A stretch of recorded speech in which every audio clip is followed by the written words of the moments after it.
Permita-me usar uma imagem que acredito que vai nos ajudar a compreender muito mais esta liturgia da palavra. E a imagem que eu gostaria de usar e que apareceu nas 3 leituras, se não apareceu de uma forma direta, apareceu de uma forma indireta, é a imagem da casa. E nós sabemos que a casa é um lugar muito bom. A casa, a nossa casa, é um lugar muito gostoso. Hoje, para a missa das 7 horas da manhã, com um friozinho desse, se nós perguntássemos se todo mundo saiu da sua casa com o maior prazer, aí ninguém podia mentir, porque ninguém queria sair da cama. Queria? Queria sair da casa? Não. Ninguém precisa mentir. Nossa, eu vim com o maior prazer do mundo, com o maior... Não. Pois é. Porque a casa é lugar de aconchego, a casa é um lugar especial, a casa sempre será esse lugar muito especial para todos nós. Eu peço a ajuda do Claudinho, que vai me ajudar com certeza, a partir da liturgia da palavra, mostrar para nós o sentido e o valor desta morada que propõe Deus, dessa casa que propõe Deus. A começar pelo capítulo 3 do livro do Gênesis, que nós acabamos de ouvir, que não há dúvida nenhuma que lá no começo da criação, Deus propôs para o ser humano uma moradia fixa, uma casa fixa. Aonde ele disse para o ser humano, aqui está, o jardim do Éden será a sua casa, será a sua morada fixa. Você não precisa se preocupar com nada. Se preocupem em apenas estar aqui. O ser humano virou para Deus e resolveu dizer assim, não, eu não quero essa morada fixa, eu não quero essa casa fixa. Eu quero sair por aí, eu quero conhecer outras casas, outros lugares, eu quero conhecer outras moradias. Em outras palavras, o ser humano virou para Deus e disse, eu posso viver sem a tua presença. Na verdade, esta é a origem do pecado original. O ser humano que vira para Deus e diz para Deus que pode viver sem Ele. A leitura de hoje, no versículo 9 da primeira leitura, há uma pergunta muito interessante que Deus faz para Adão. Uma pergunta curtíssima, mas importantíssima. Onde estás? É isso que Deus pergunta para Adão. Adão responde para Deus o seguinte, olha, ouvi a tua voz, estava no jardim, fiquei com medo e me escondi.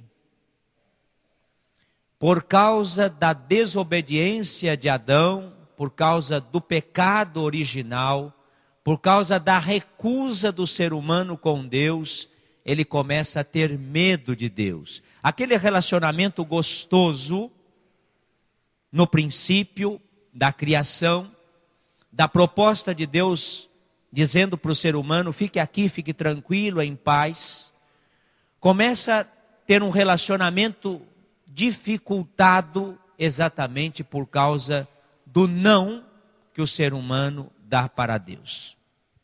Trazendo isso para os dias atuais, para a nossa vida, olha que coisa interessante. Quando é que nós pecamos? Nós pecamos quando saímos da presença de Deus. Nós cometemos pecado em nossas vidas quando a gente resolve virar um pouco as costas para Deus. E Deus continua a perguntar, filho, onde é que você está? E aí a vergonha, o medo e tantas coisas nos impede de novo de ir voltando à presença de Deus. Então essa pergunta que Deus fez a Adão, ela continua sendo bastante atual. Onde estás? Ouvi tua voz, a voz da consciência, aquilo que é mais profundo no nosso ser. a gente acaba ficando com vergonha de Deus, com medo de Deus, e parece querer se afastar cada vez mais de Deus. E Deus sempre vai propondo que a gente não faça isso, que a gente volte para casa, volte para a moradia que Ele propôs. Se na primeira leitura, por causa do pecado original, nós nos afastamos da moradia que Deus propõe para nós, que é uma moradia fixa, que é uma moradia saudável, em Jesus Cristo, Ele resgata cada ser humano de novo para a casa do Pai.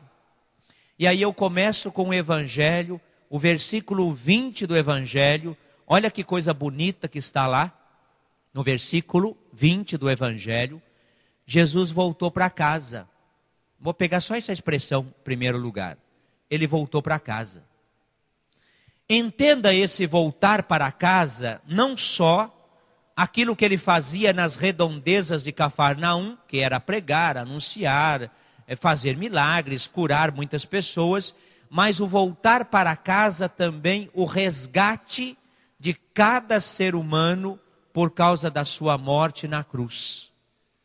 Quando Jesus morre na cruz, ele morreu por cada pessoa que viveu antes dele, que vivia no momento que ele estava lá, e também cada um de nós e ainda as pessoas que virão. Ele resgata todas as pessoas. Ele conduz de novo cada pessoa de volta para a casa paterna, para a casa de Deus. Porém, respeitando a liberdade, ou seja, Jesus ele resgata a todos, mas propõe para cada pessoa o seguinte: se você quiser voltar para casa, a casa está de portas abertas. Mas ele não agarra ninguém, ele não amarra ninguém e introduz dentro da casa, mas ele propõe um caminho. E aparece no Evangelho o caminho. Nos versículos seguintes, versículo 21, os parentes de Jesus, que não estão na casa, olha que interessante, eles não estão na casa, mas saíram, estão fora da casa, eles pegam Jesus e tentam agarrá-lo e dizem assim: olha, esse homem está louco. Ele fica por aí fazendo milagres, falando um monte de coisas bonitas, mas esse homem, na verdade, no fundo, ele está completamente louco. No versículo 22, os mestres da lei, vindo lá de Jerusalém, não estão na casa, olha que interessante, eles não estão na casa, mas vindo de outros lugares, vindo de Jerusalém, eles viram para Jesus e dizem assim: esse homem está possuído pelo demônio, por Beelzebu. É por esse demônio que ele expulsa os demônios, que ele faz milagres. Prestem bem atenção, os parentes de Jesus e os mestres da lei não estão na casa. Se você puder, Claudinho, coloque no versículo 31. Depois tem toda uma parábola que nós voltamos a ela depois, mas no versículo 31 do Evangelho, olha que coisa interessante, versículo 31.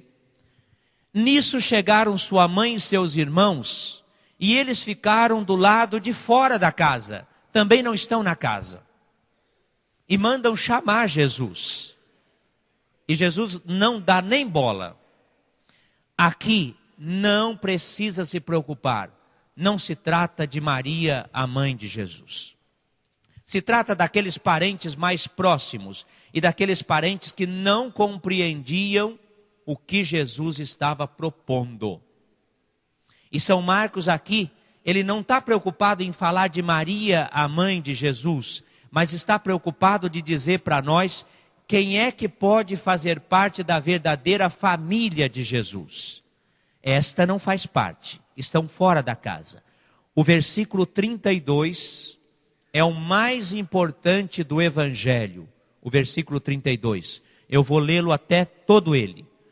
Havia uma multidão sentada ao redor dele.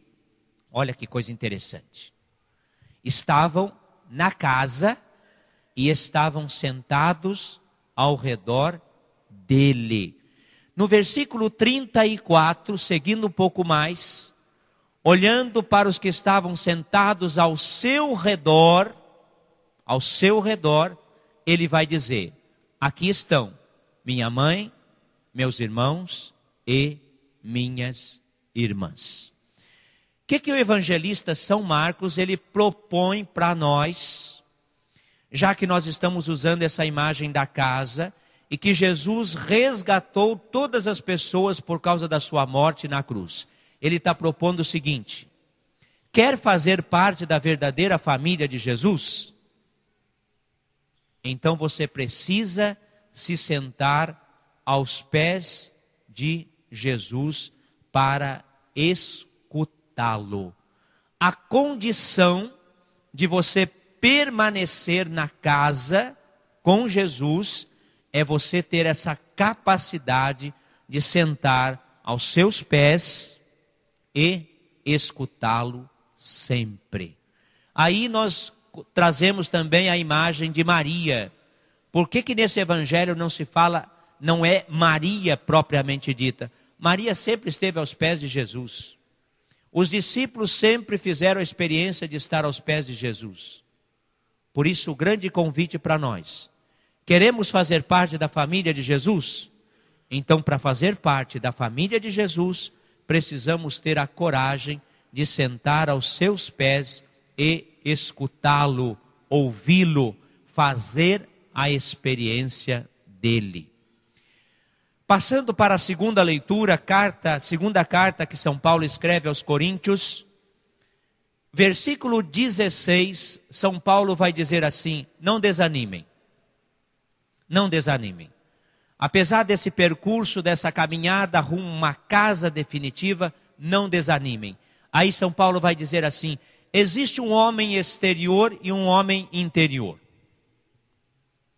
O homem exterior, ele é limitado, ele é frágil, ele é voltado para as coisas visíveis. Mas existe dentro de você o homem interior. Homem, ser humano, interior. O ser humano interior, ele vai amadurecendo, ele vai crescendo, ele vai se voltando para o que é invisível. Ou seja, São Paulo está dizendo, vai voltando cada vez mais para Deus. Se você tomar a sua vida, o ano passado você era bem menos maduro do que você é hoje. Acho que você pode comprovar isso, em todos os sentidos. Na medida que o tempo vai passando, que a vida vai passando, nós vamos amadurecendo interiormente.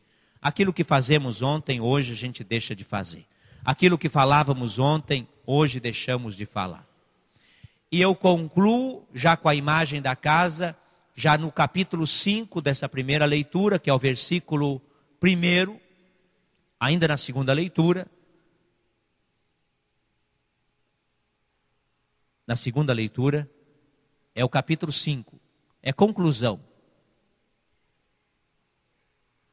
Aonde São Paulo vai dizer assim: de fato sabemos que se a tenda ou casa que moramos neste mundo for destruída, aí é tudo aquilo, não é a casa física nossa não.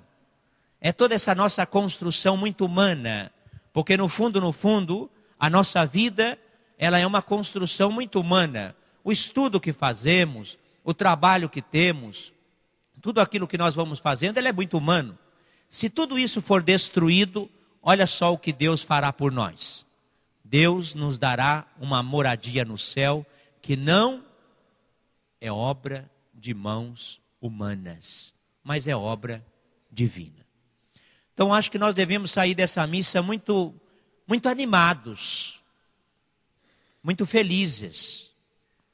Porque se nessa vida tudo é passageiro, e tudo é de fato passageiro, vamos pensar que um dia Deus reserva para nós esta morada eterna e estaremos na presença dele de uma forma definitiva. definitiva.